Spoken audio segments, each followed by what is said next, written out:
Previously on part 2 of a Utah Odyssey.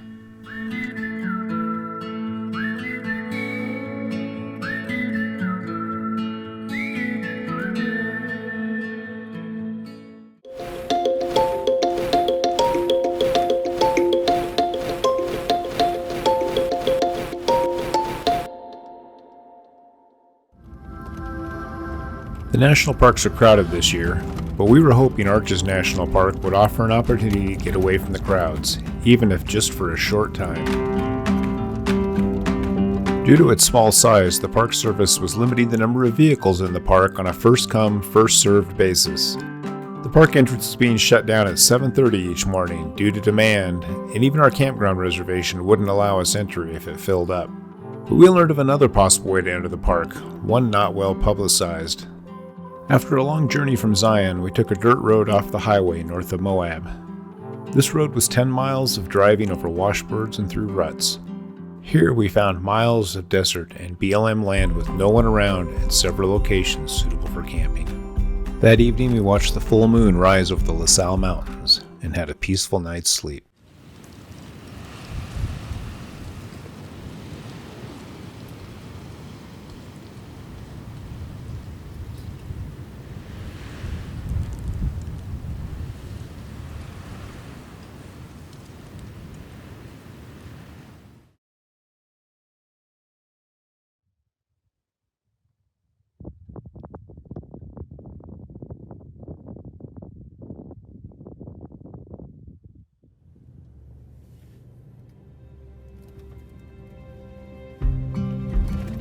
The next day we crossed a simple cattle guard that made up the park entrance and started away into the heart of Arches.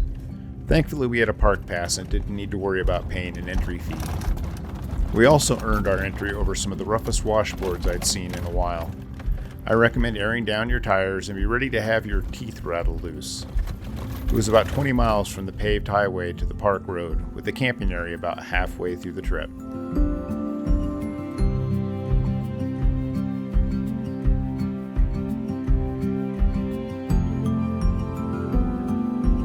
We eventually made it to the main paved road and we stopped to visit Skylight Arch, the arch that had been calling to us on the horizon as we entered into the park.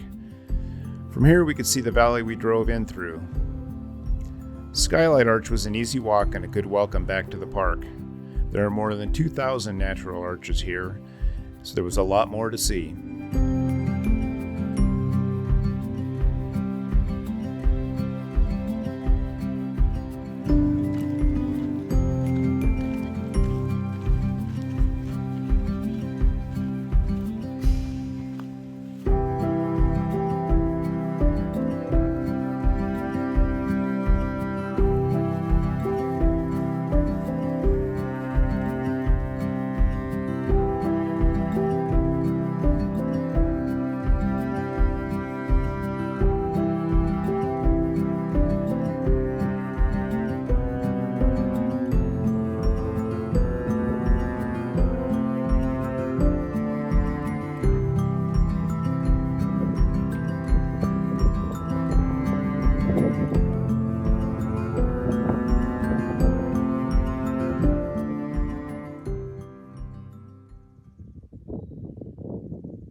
We drove the rest of the way to the end of the road and found our campsite at the Devil's Garden Campground.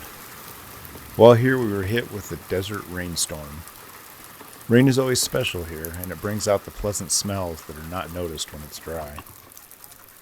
Steph pointed out that the rain would probably discourage some of the visitors, and so as soon as it let up we headed straight to the Delicate Arch trailhead.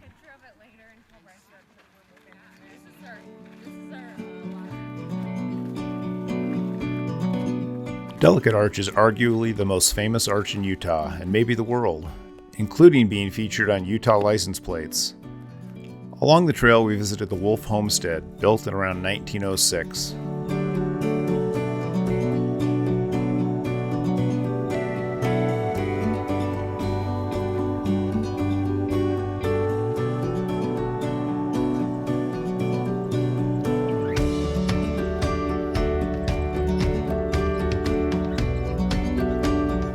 We also viewed a panel of Ute petroglyphs. They were first documented in 1850, but could have been created as early as 1650.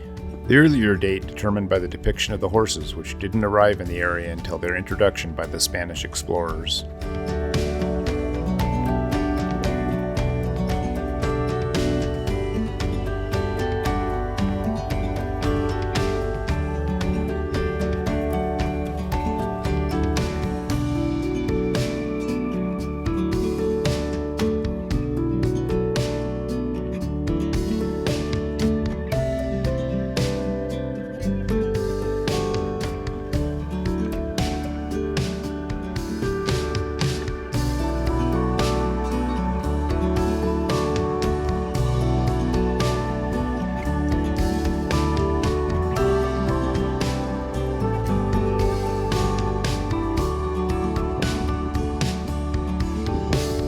The Delicate Arch hike is about 3 miles round trip, and it gains about 480 feet on the hike in. The hike is pleasant with some interesting geological features, and you arrive at the arch by coming over a small ridge, which is quite spectacular with the mountains in the distance.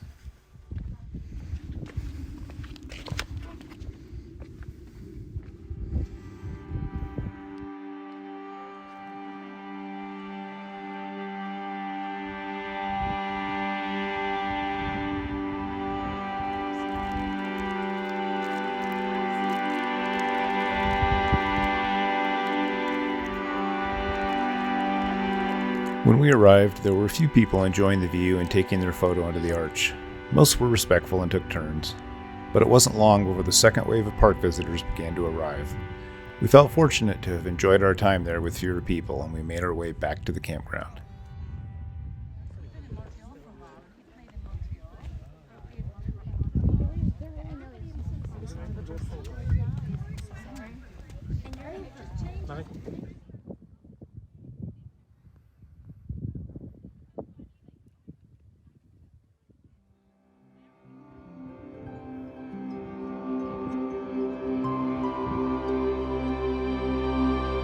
We arrived at our campsite just in time for a spectacular show from an evening thunderstorm rolling across the desert. The Arches campground is small and nestled in a valley amongst sandstone rock formations. The color of the sky and the rocks presented us with a masterpiece of art that painters could only dream of creating.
The next morning we set out on the Devil's Garden Loop hike.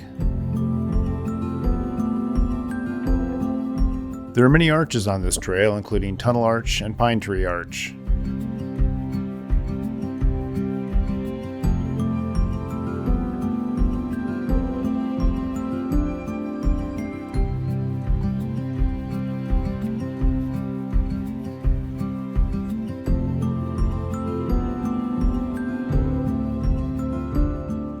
The jewel of this hike has to be Landscape Arch.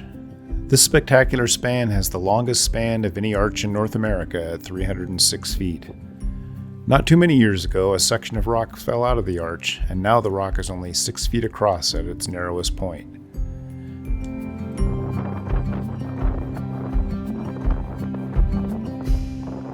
The trail follows along several narrow ridges and offers amazing desert views. The hike started out windy, but things eventually calmed down.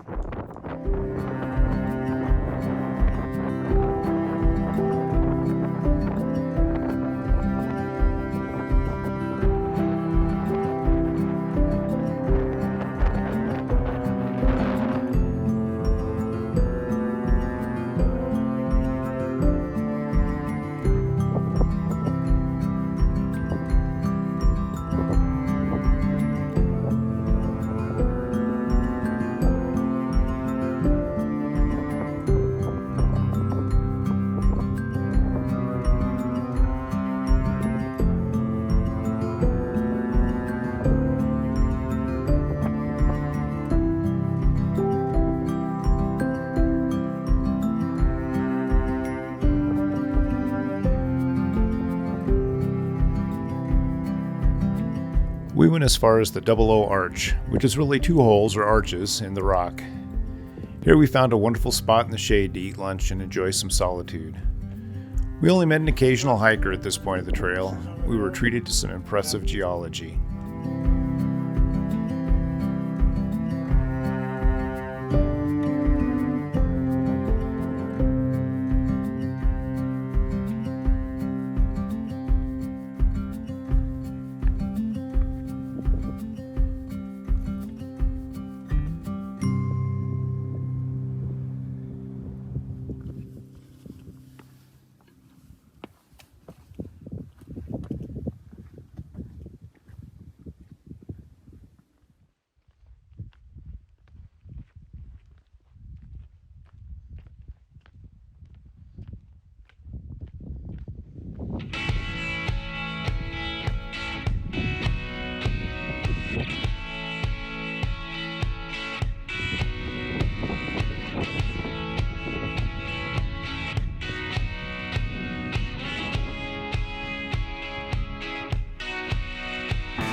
The next day it was time to head home, and we finished the trip with a tour of some local petroglyphs, including the Birthing Rock, which unfortunately had been in the news recently due to some vandalism.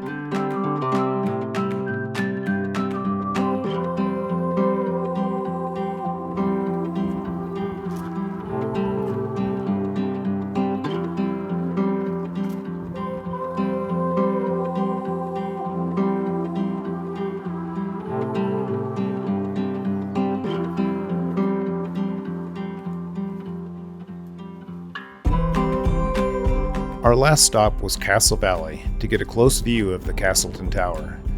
This tower is well known and makes its way into many commercials due to its quick access and location outside of any parks, making it easy to film and use drones. It was a spectacular ending to a spectacular trip. We saw and did a lot on this trip, but there's still so much we didn't explore. We'll be back again very soon. Thanks for joining us, and we hope to see you out there.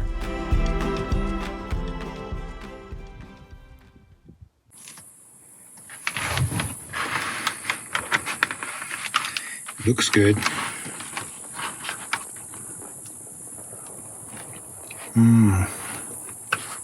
Yum. It is good. Except half of it was already gone when I got to it. I don't know how that happened.